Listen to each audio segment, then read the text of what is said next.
It's a beautiful day to blaze some good, a beautiful day to blaze some good. Would you be kind? Please light mine.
All right.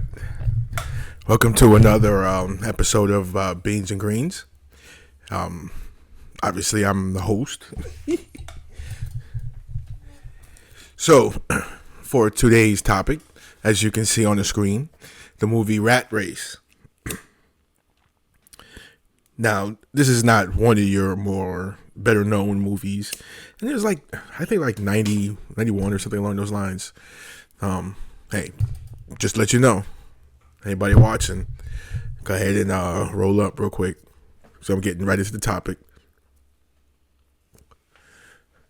Let's see if I can get this lit.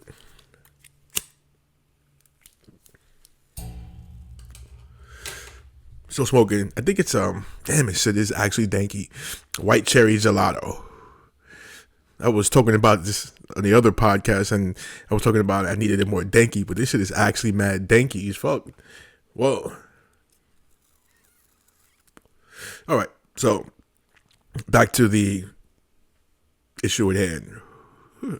So again, now we have this movie, Rat Race.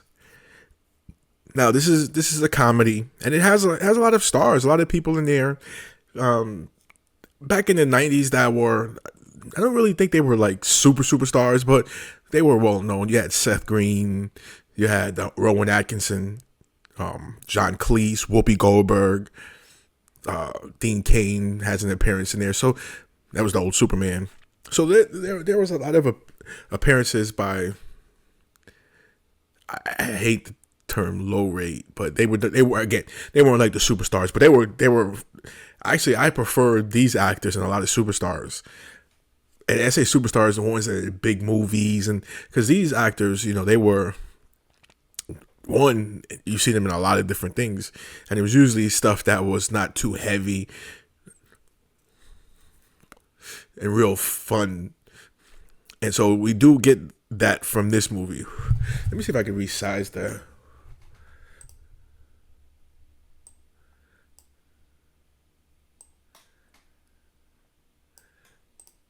I mean, I could mess with it a little more and get a little bit bigger, but also Cuba Gooding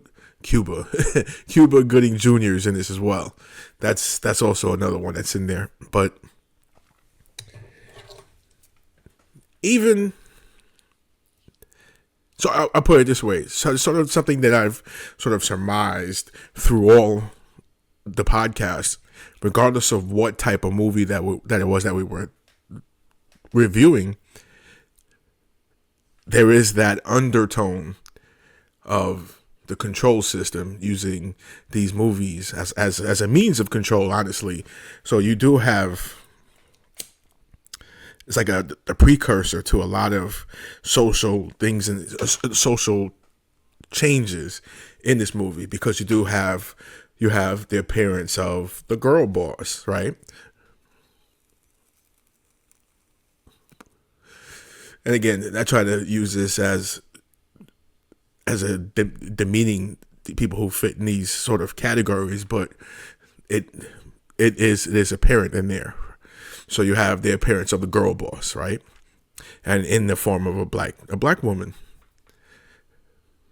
So that's something, and I don't know how that could be negative, to be honest, a strong-willed black woman, or just woman in general.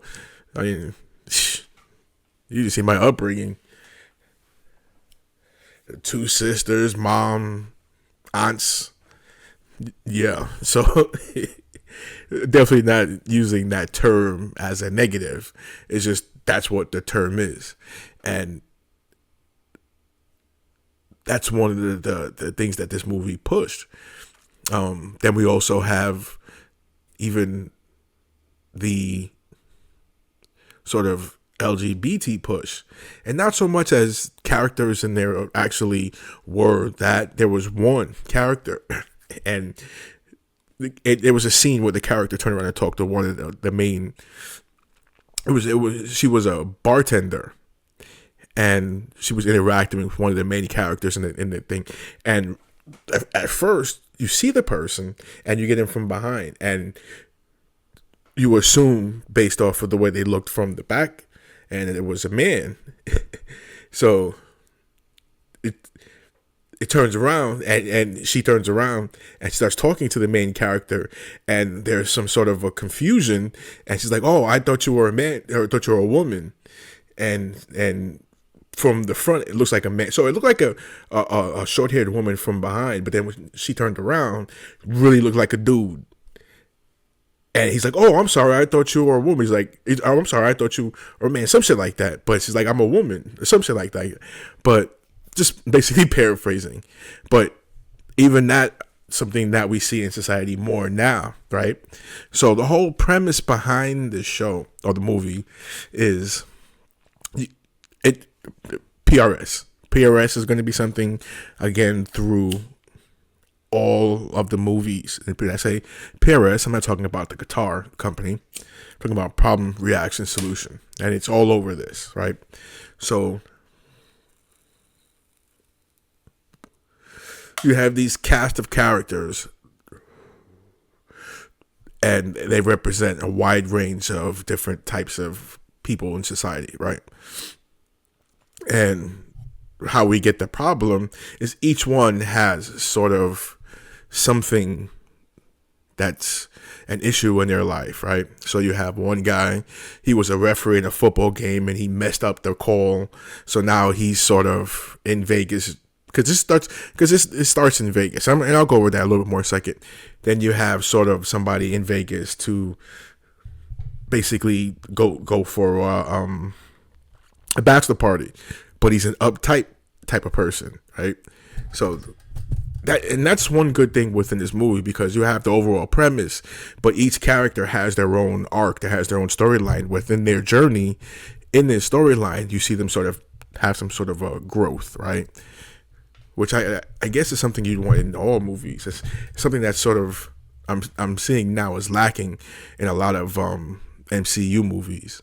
Like, I be getting pissed off because you see all the reviewers that shit on movies, and one of the things they say is like you don't really see growth and development in the character. All you basically see is a shitty plot and then a bunch of explosions and motherfuckers flying in, and that's it. So now, as I'm thinking about it, I sort of get it in that sense, but the fact that here's where the problem comes in. Each person has something that they need to grow from, right? That's one half. Now, in the other half, you have these billionaires, right? And they're basically degenerate gamblers, sort of like if you notice something that I mentioned when I did a reaction to the movie, just sort of going over the fact that, when you're a billionaire, after a certain point, you've seen everything, you've bought everything, you've experienced all kinds of all the most degrading things and whatever you can think of. So what next? Problem. And that's the problems for the billionaires, right? So what tends to happen in society, you're a billionaire, so you are of the mind that you can manipulate, and you should be the ones to manipulate society and life in general, just the world in general. Now, how do we see that playing out in society? Because again, that's the main premise of the podcast, right? Is to sort of show parallels between the movies and the societies. So now, what parallels in society, right, is the fact that we, the people, the normal everyday people, we represent the cast. And then obviously the billionaires in the movie, they represent billionaires in real life. So there's where the parallel. So as you follow along with my synopsis, then sort of draw the comparison to actual life, right? So problem, the reaction is, at least as far as for the cast, basically the plebs, the their reaction is to sort of in a desperate attempt to sort of take the situation where they're dealing with it at the time and figure a way to sort of advance whatever it is that's blocking them. Now, I'm not going into specifics because each person and each team, and I'll expound upon that in a moment.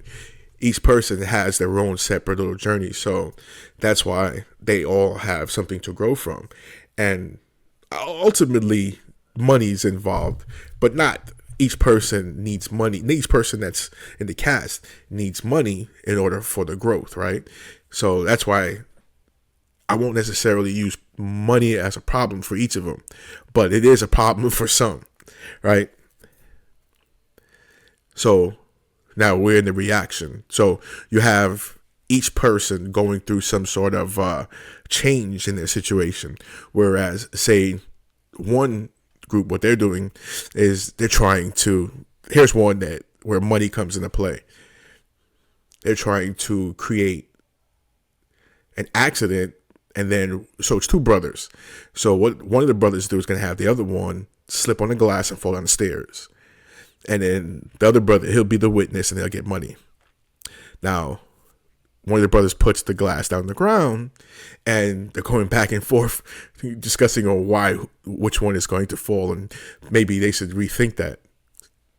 But it just so happens a random somebody randomly walking by falls down the stairs and then happens to fall on the stairs in front of Gloria Allred. So their scheme is thwarted, basically.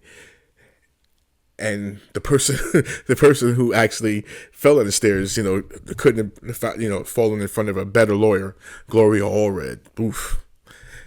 At least as far, I'm only saying that in the sense of law, you know what I mean? Because she's very, very high up, very well known. Now,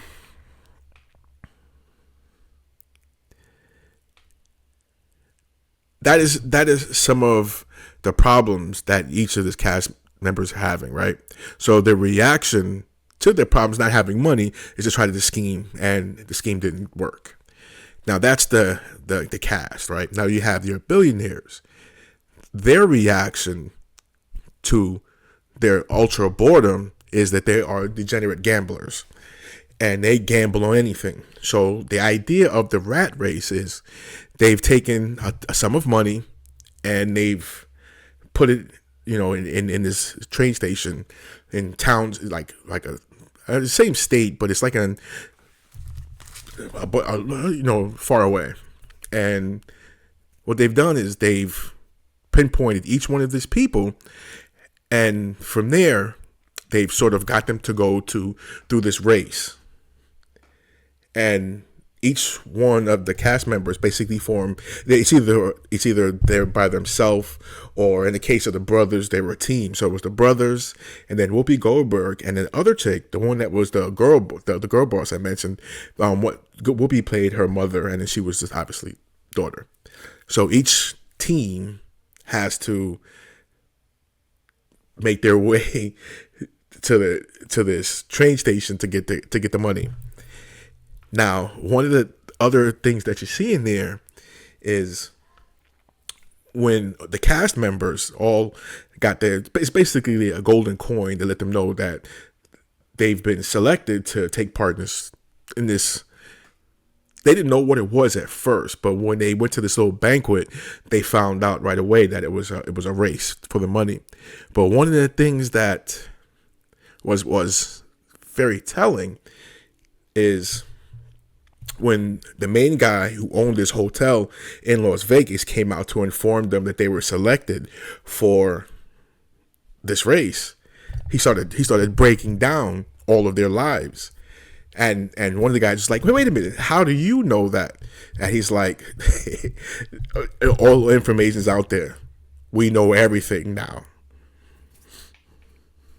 Draw that parallel to real life. Again, there's so many parallels, and it's all shrouded in this comedy. It's fun, you have these celebrities, but under the surface, it's just Anyway, now as we're going through this race, like I said, each individual goes through specific growth, right?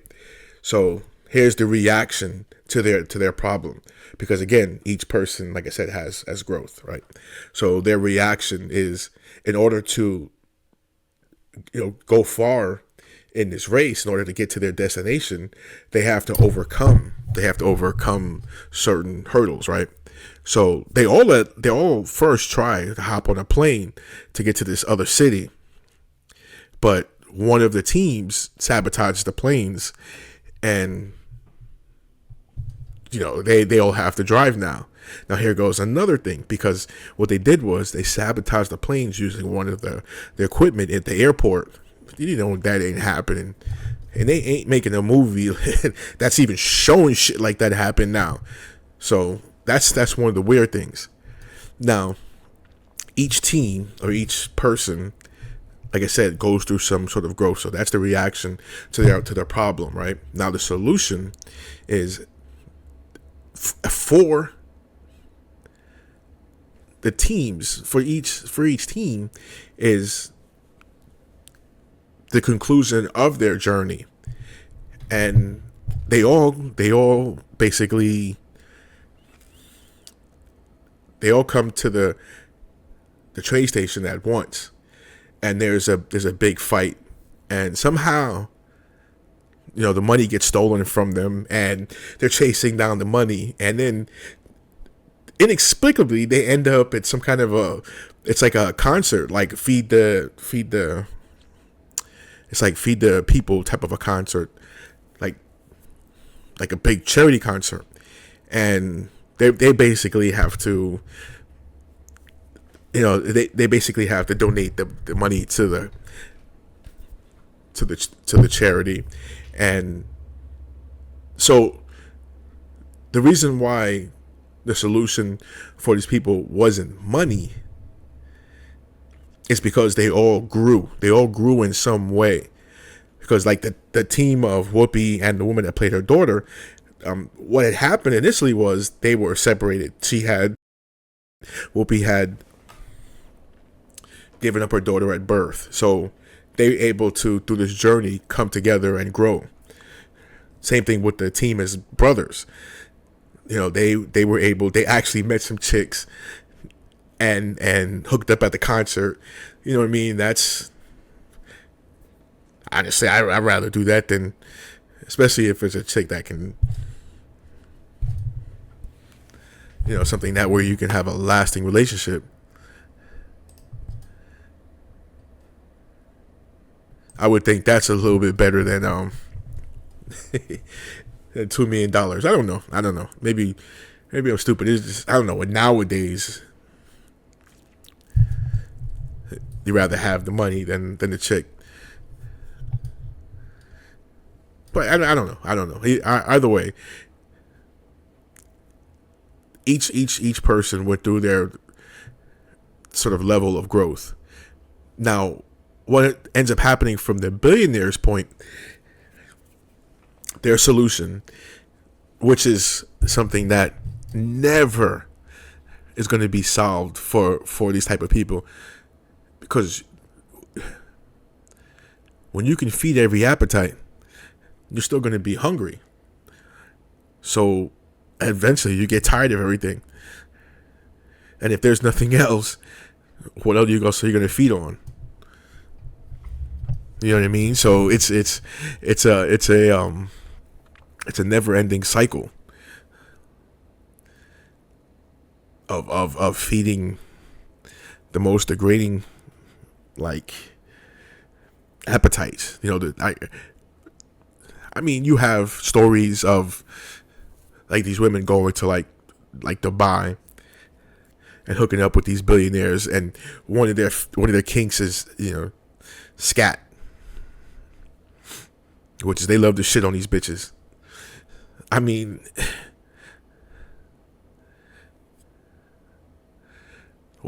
what level of degradation or just level of I mean, just in humanity, you got to display that your kink is just to shit on somebody. And that's not necessarily a rich thing, because we had, was that two women in the cup, or two chicks, whatever the fuck that was. The chicks shitting in the cup and then they eating it and then shitting on each other and then throwing up and then drinking it, and you know what I mean. That wasn't rich people doing that. So depravity and all that. I mean that's not even kinky. That's like, you know, my kink is I like the chick with a fat ass to sit on my face. That's a kink.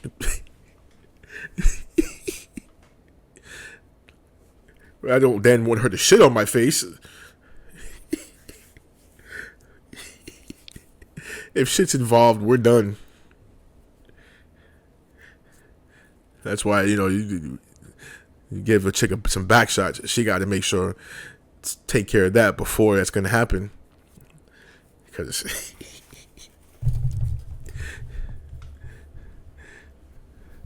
poopy ruins the party, for real.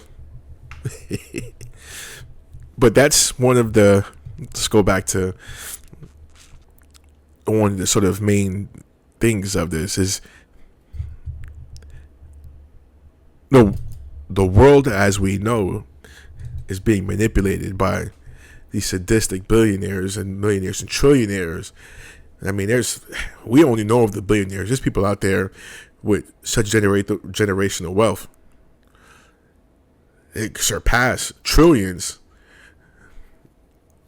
So the whole world is being manipulated by these entities, these people, these families. And it's being displayed, and you see this in the movie because you have these rich people who are manipulating this cast. And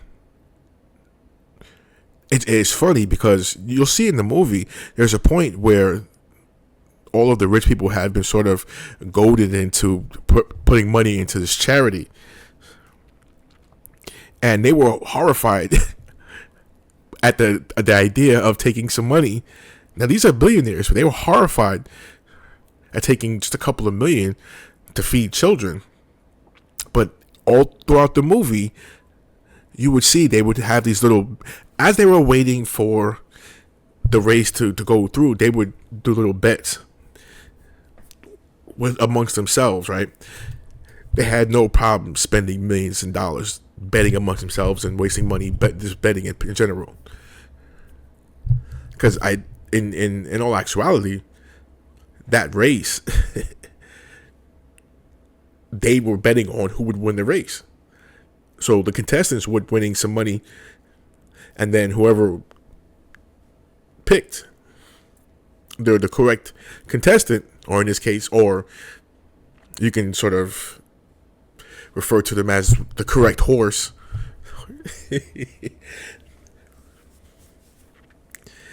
Then that person would win.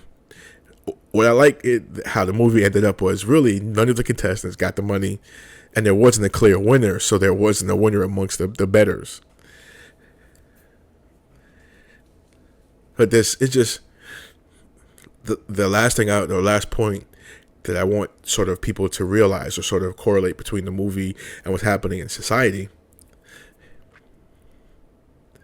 You look at each of the billionaires, they basically represent a country. You look at them as a country.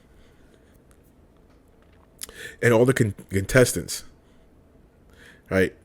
You know, you look at them as the people in the countries. And you just watch the journey and you watch the manipulation, and then look at the journey and the manipulation in society. And it just gives you a very, I mean, I don't know if it dampers the good feeling you get from the movie, but it's programming 101. It's all it is. It's another part of the programming. So as this is being uploaded, you will be able to actually go see the reaction to the movie on Patreon. So yeah, I wish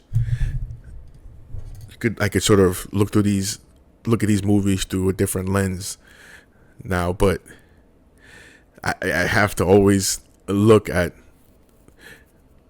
how we're being programmed by these movies, and in basically all types of media, because when going over the podcast with Judge Dredd, there was 4 pieces of media: comic book, song, and 2 movies.